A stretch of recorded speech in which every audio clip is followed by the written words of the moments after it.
Welcome to the Tradies In Business podcast with your hosts Warwick Bidwell and Nicole Cox. Divert your phone and grab a brew as Waz and Nic unpack tips, tales, secrets and stuff-ups from guests both inside and outside your trade, helping educate and inspire you to break the cycle of gut-busting and money stress and create a true trade business.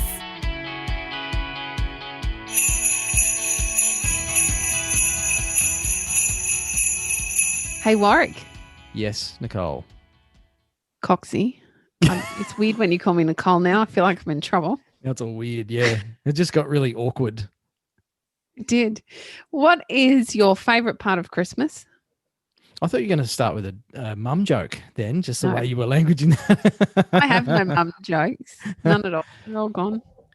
My favourite part of Christmas, I've answered this question a number of times over the years on the podcast, I suspect, and I never feel like I have a very definite answer. I think my favourite part of Christmas is probably just giving less shits about all of the discipline and the structure and the success habits and all that stuff that have become a part of my life for the whole year. And I think for me, Christmas is a bit of an opportunity to just kind of go, you know what, whatever. Do I feel like a beer? Yeah. Actually, I'll have two. And you know me, I almost never drink beer. Yeah, bit of junk, chocolate. It's not always around food. Even the alarm clock often gets smashed into a brick wall and not turned back on again. So it's just, I think, letting go of some of the usual disciplines for me, Coxie. It's very interesting because mine's a little bit opposite to yours in that my favourite part of Christmas is the Christmas routines that we have. So I'm sure, again, previously I've spoken on the podcast about my heritage being Dutch. And in many European countries, they celebrate or they have a celebration of Christmas on Christmas Eve. So we've adopted that in our family and we have a big Christmas Eve hot feast, which I actually love the ceremony around the preparation. Everybody gets a bit involved. We have a laugh. You've got to wear stupid paper hats. The table looks beautiful. There's copious amounts of food and plenty of wine. And it's generally just our immediate family. So us and the kids. And I love it. I really love that ceremony and the traditions around it. And then likewise on Christmas Day, although they've changed a little over the years as the kids have gotten older and some have come and gone, essentially they're still the same. There's still stockings.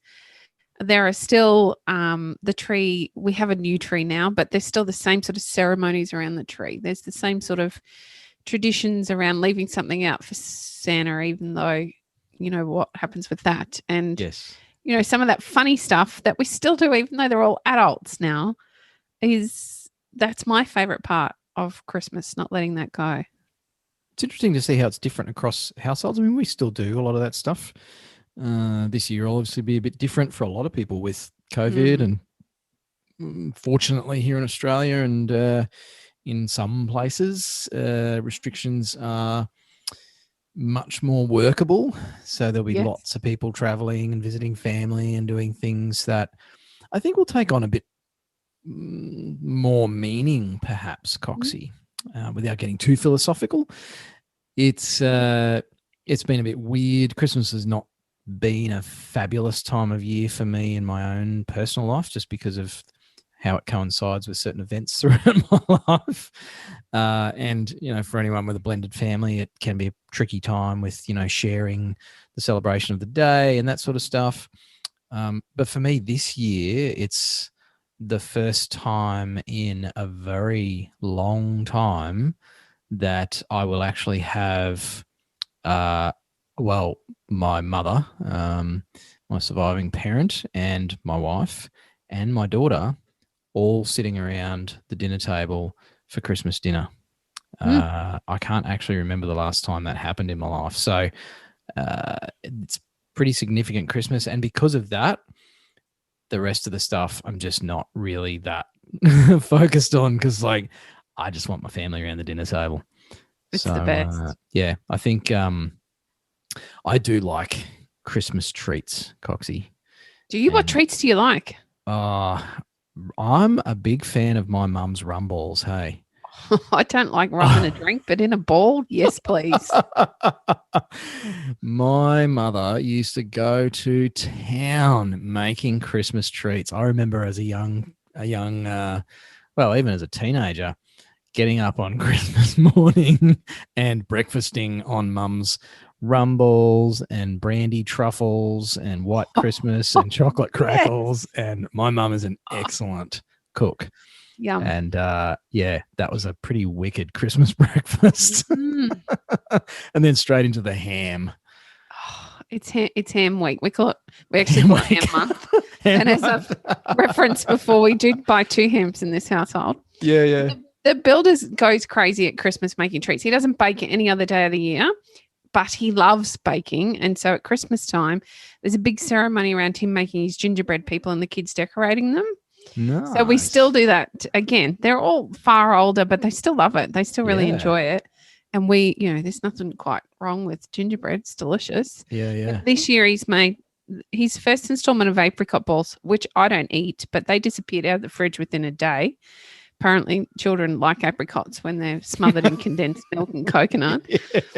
Yeah. And then rum balls were made this weekend that I've not yet partaken in, but I'm pretty sure I'm going to have to give those a crack before the week is out. I reckon a few have got your name on it, Coxie.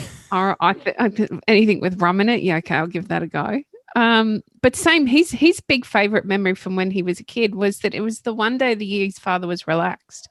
Was the one day of the year they could gorge themselves, and they did, naturally. But his father would be busy running around the house putting out treats, licorice, all sorts, potato crisps, peanuts. And that's his big key takeaway from Christmas was Dad was relaxed and fun. Being a tradie, his dad's also a builder. He was always highly stressed. There's a lot of negativity and tension in the house, particularly at Christmas time. So it was a big treat for him that Dad was relaxed. My dad, yes, he carried a lot of stress, but I don't recall feeling that because he would always have the week before Christmas off. There was no negotiation. That was just something he did regardless. Whereas I feel like both ourselves previously in years and certainly the builder's family have not done the same. So it was a big change that we made for us was to make sure that actually he's not even knocking off today. Today he's knock-off day, 22nd. But we've got a few days so that we can relax before Christmas. Otherwise, I feel like you take all that pressure and anxiety and rush into the Christmas break with you. Yeah. And by the time you start to relax, it's already over. Yeah, you almost need a bit of a transition period. And I know we've talked about that a fair bit on the podcast about even other times of the year taking a break and getting organised for it. But I think it is important to give ourselves the time to move from one space to another. Yes. And I can't resist turning this into another episode with a knowledge nugget in it because that's what we do here at the Tradies in Business podcast. But there's a fantastic concept introduced to me by my wife that she came across a year or two ago called the third space. And it's just a great little technique around transitioning and moving from work to family time on a daily basis. But I think it also applies to things like Christmas Coxie, where you don't just want to stop work on, the 24th at 7 p.m. and madly race around and do the things that grown-ups do on Christmas Eve, ready for Christmas morning for the little tackers, if you've got them in your house. You just kind of end up sort of flopping into the next thing and carrying that dust cloud with you. It's like a road train stopping outside the city limits to drop the dust. Yes. And then rolling into town. Yeah. That's my analogy. I think you made me reflect because I'm going to take it back away from business now because we want to be a bit lighthearted. And you reminded me of the funniest, worst Christmas Eve I've ever had. That was so naturally being Christmas dinner on Christmas Eve, there are a few beverages enjoyed. It doesn't take too many wines for me to be silly as a wheel. Likewise, the builder. And I recall distinctly tipping out a bag full of beans for a bean bag and totally missing the bean bag. Oh my that we gosh. had So those you little ended up with the little polystyrene all through our house. And at the time, the house we were in, we had a massive brand new build high off the ground, and it was all polished timber floors, and every window in the house was open because it wasn't it was designed to be eco-friendly. So those things just went everywhere. It was like snow, which the kids loved the next morning, but I didn't love 2 years later when I was still pulling them out of places. Oh, it was shocking. But if you can avoid it, and that's so hard, isn't it? Like, what do you do with a swing set or a trampoline? You can't hide it in the backyard. You can't be rolling it down the driveway and into the backyard on Christmas Eve once gone to sleep. You're going to have to do it somehow on Christmas Eve. Yeah. Well, speaking of which, there's a very large item. I don't think anyone's going to listen to this and ruin my daughter's surprise. I'm pretty sure no one is going to find her anyway. Try and keep her fairly anonymous. But there's a trampoline making its joining our family this Christmas. Nice. Like a big kick-ass trampoline, mainly so I can use it. Yeah. But yeah, I'm actually currently scratching my head. It's like, how the freaking hell am I going to get this thing set up and stashed somewhere? And, my daughter, I picked my daughter up Christmas Day afternoon. So, we do the blended family changeover thing. It's like, how the freaking hell am I going to do this? So I'm going to have to come up with some elaborate routine and blindfolded thing, or stick it up the back paddock with the cattle or something like that. And hope they don't eat it. Well, that's a big point, actually. Could you not do like a treasure hunt? Yeah, there's a spot in our yard behind one of the barns where we could actually kind of set it up, and it's not likely to be seen. So yeah, but that's part of the fun, I think, Coxie, is if we think about this whole Christmas spirit and Merry Christmas podcast, I think it's an opportunity for some of us more serious folk to get reacquainted with our inner child. And I'm usually pretty fun, but this year's been fairly serious for a lot of us for a long time. And I think a lot of us are pretty fatigued. And so it can actually be even harder to make friends with our inner child and allow that to come out, because we are tired and it feels like a lot of effort. And I think it's really important. And it's such a great way to stay youthful and creative and to actually celebrate life instead of making it all about the stuff. Not the material stuff, but just all the things that have to be done and taken care of, and picking up the styrofoam beads. So I think, that inner child is something that I'm really looking forward to making some wacky Christmas afternoon activity that results in all of us bouncing on the trampoline and probably injuring myself again. Yeah, that's all I'm thinking about. Here comes a broken arm. We play so my maiden name is Leighton. That's my family name. And so when we were kids, every year we'd play a game for the Leighton Cup, and the Leighton Cup was a polystyrofoam cup. And it'd have the name for the previous year scratched out and the new name put in it for whatever we won. Usually it was bocce, or when we were younger, it was force and backs or tennis on the road, or just something the whole family would play. We've adopted it a few years ago. We started playing here. So this year it'll be Finska. Previously it's been bocce, or we might play snakes and ladders, or just some stupid game to make everybody in the family laugh, have a bit of fun, and be a big kid again. Because we lose that too quickly. The other thing my family have always done is somebody purchases everybody a water pistol. Oh my gosh. But the purchaser has always got theirs loaded and ready to squirt everyone as they're opening theirs. So it's usually my dad. But we seem to take that one in turn. So that's always, you can imagine in my house that doesn't go down terribly well, but we do it anyway. Oh my gosh, a bunch of competitive tradies and coxes and etc. My goodness me.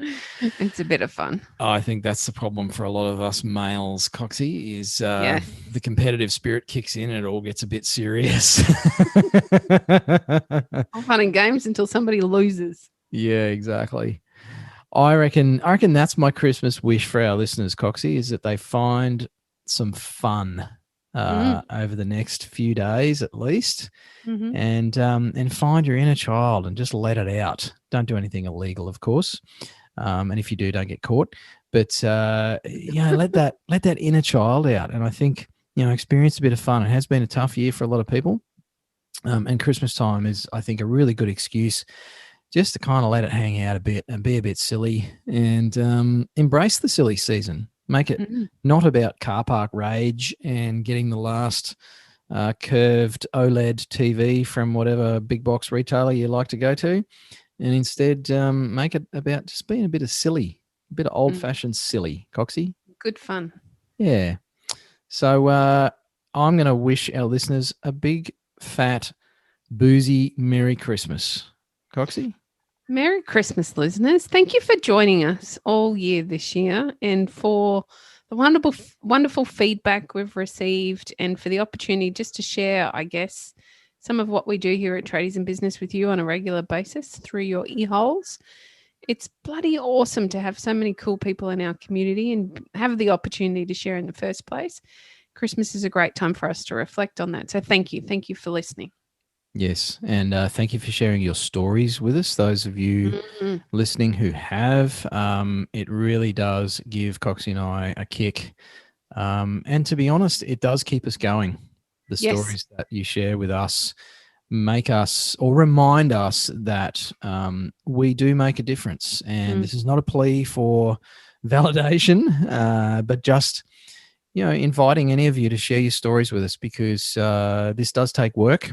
And we do enjoy it, but it also is a big part of our time and commitment to create this podcast. And our biggest hope is that it does make a difference to those of you listening. So do continue to share your stories. Perhaps after Christmas, you can share some of your silly season antics. But yeah, keep sharing, keep listening, and we look forward to bringing more Christmas gold into 2021. Merry Christmas. Merry Christmas. You've been listening to the Tradies in Business podcast with Warwick Bidwell and Nicole Cox.